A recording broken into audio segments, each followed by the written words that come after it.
के विधायक डॉक्टर सुनील कुमार जी का भी हाथ है। वो नहीं चाहते हैं कि किसी हाल में हम राजद के यहाँ से उम्मीदवार बने, क्योंकि उनको डर अगर किसी से है तो पप्पू खां से है, क्योंकि पप्पू खां का दूसरा नाम विकास है। हमने 5 साल एमएलए रहने का काम किया 2000 से 2005 और 50 साल बनाम 5 साल जो हमने विकास की धारा बहाई। 5 साल में हमको मात्र 5 करोड़ मिला विधायक राशि, लेकिन हमने 500 करोड़ लाके माननीय लालू प्रसाद यादव जी के सहयोग से हमने विकास का धारा बहाया। 46 वार्ड और मतलब बिहार ब्लॉक के 16 पंचायत। आज जो हमने आप लोगों को आमंत्रित किया है, हमारे सभी सम्मानित मीडिया बंधु को हमने भी देखा कि कुछ इलेक्ट्रॉनिक्स मीडिया में कुछ न्यूज आ रहा था कि मैंने जो है भागन बिघा में एक जूट मिल नामक संपत्ति को, जो ललन साव जी रहने वाले हैं मगड़ा निवासी और दीपनगर में उनका फर्नीचर का दुकान है, उनके संपत्ति को हमने कब्जा कर लिया है, लूट लिया है।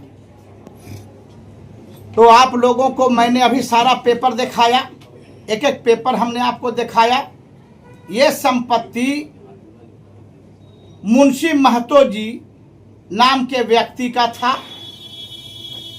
जिन्होंने 1935 में ये संपत्ति को बेचा। 1935 में, और 1935 में ये जमीन बिक गई, जगदीश महतो जी ने खरीदा, और 1935 से लेके 2022 तक ये संपत्ति उन्हीं के कब्जे में चली आ रही है। और 1935 से 1956 तक जमींदारी रसीद उनके नाम से कट रहा है, 2 लोगों के नाम से, सुरेंद्र शर्मा और जगदीश महतो। और 1956 में जब रिटर्न जमाबंदी दाखिल हुआ, जमींदारी प्रथा खत्म हुआ, तो फिर बिहार सरकार का रसीद, राजस्व रसीद उन लोगों के नाम से कटते चला रहा है 2022 तक। 2022 में इन लोगों को पता चला कि जो उसमें किराएदार थे बनारसी प्रसाद, जो जूट मिल चलाते थे, उन्होंने साजिश करके 2022 में के पहले साजिश करके उन्होंने मुंशी महतो के पोता को खड़ा करके वो जमीन लिखवा लिया और रसीद कटवा लिया। जब इसकी जानकारी मिली जमीन मालिक को, तो उन्होंने अपने किराएदार को जूट मिल खाली करा दिया, बिल्डिंग से उनको खाली करवा दिया। वो मोकामा के लखीसराय के रहने वाले थे। उसके बाद दोनों जमीन मालिक ने 10 कट्ठा जमीन 1310 प्लॉट नंबर को हमारे हाथ बेचा। 2022 में हमने अपनी पत्नी के नाम से खरीदा। आज तक रसीद, मोटेशन, एलपीसी सारा चीज हमारा अपडेट है।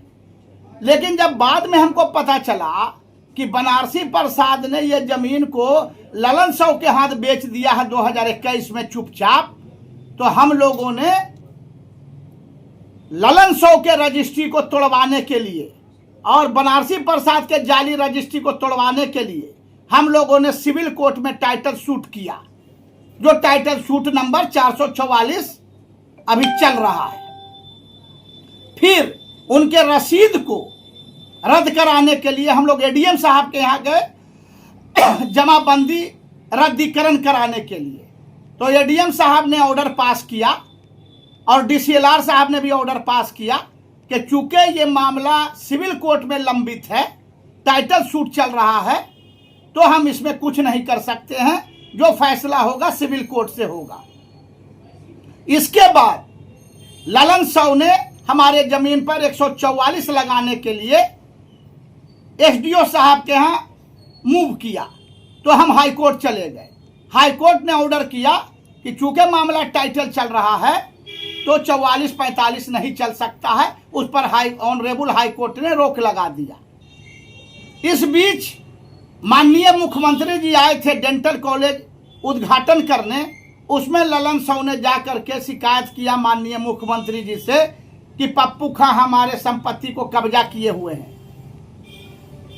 माननीय मुख्यमंत्री ने बिहार के कमिश्नर रवि बाबू को जांच दिया, रवि बाबू ने डीएम साहब को जांच दिया, डीएम साहब ने 4 सदस्यीय कमेटी बनाया, सिविल एसडीओ साहब का, एडीएम साहब का, डीसीएलआर साहब और डीएसपी साहब, चारों ने जांच रिपोर्ट दिया कि नहीं, पप्पू खां जी का कब्जा दखल है आफरीन सुल्ताना का, और इनकी रजिस्ट्री है, रसीद है, मोटेशन है, एलपीसी है, और इनके द्वारा टाइटल शूट किया गया है। ये मामला कोर्ट में लंबित है, इसलिए इसमें हम लोग कोई आदेश पारित नहीं कर सकते हैं। जो न्यायालय का फैसला होगा वही मान्य होगा। तो उसी कोर्ट के फैसले के इंतजार में हम लोग बैठे हुए हैं।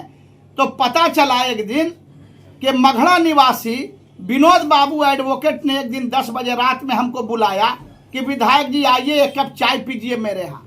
जब हम गए वहाँ तो देखते हैं ललन साहू वहाँ बैठे हुए हैं। तो विनोद बाबू ने कहा कि विधायक जी, ये ललन हमारा क्लाइंट है, हम चाहते हैं कि आप लोग मिल जाइए, लड़ाई आपस में खत्म कीजिए। हमने कहा कि आप बड़े भाई हैं, हमने भी जमीन खरीदा है, पैसा लगाया है। अब ललन जी ने किससे खरीदा, क्या खरीदा, ये जाने, क्या पैसा ही लगाए, लेकिन आप जो फैसला कीजिएगा हम तैयार हैं।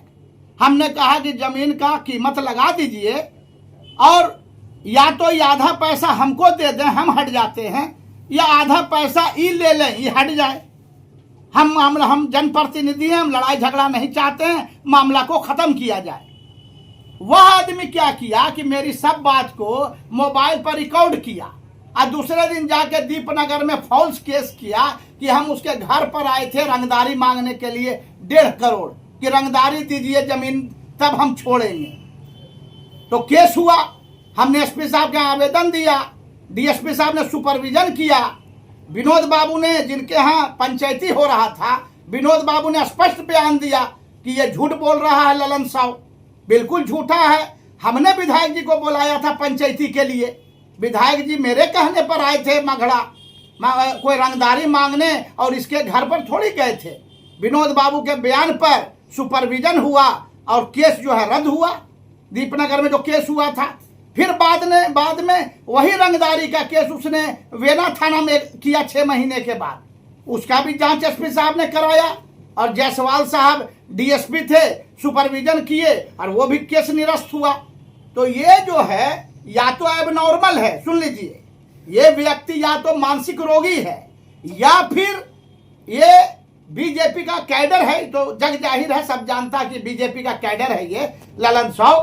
तो चुनाव अभी सर पर है, और हमको मालूम चला है कि राष्ट्रीय जनता दल के ही एक नेता जो इसके स्वजाति हैं, इसके परिवार हैं, उन्हीं के इशारे पर मेरी राजनीतिक छवि को धूमिल करने के लिए ये साजिश रची जा रही है कि इनको बदनाम करो ताकि इनका टिकट कटे और हमको टिकट मिले और हम आरजेडी से उम्मीदवार हों।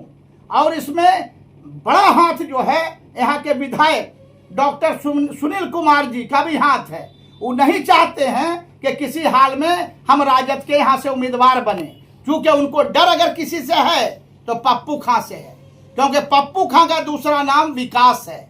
हमने 5 साल एमएलए रहने का काम किया 2000 से 2005, और 50 साल बनाम 5 साल जो हमने विकास की धारा बहाई। 5 साल में हमको मात्र 5 करोड़ मिला विधायक राशि, लेकिन हमने 500 करोड़ ला के माननीय लालू प्रसाद यादव जी के सहयोग से हमने विकास का धारा बहाया 46 वार्ड और मतलब बिहार ब्लॉक के 16 पंचायत में। तो हमने विकास जो किया है वो जनता जानती है, देखती है।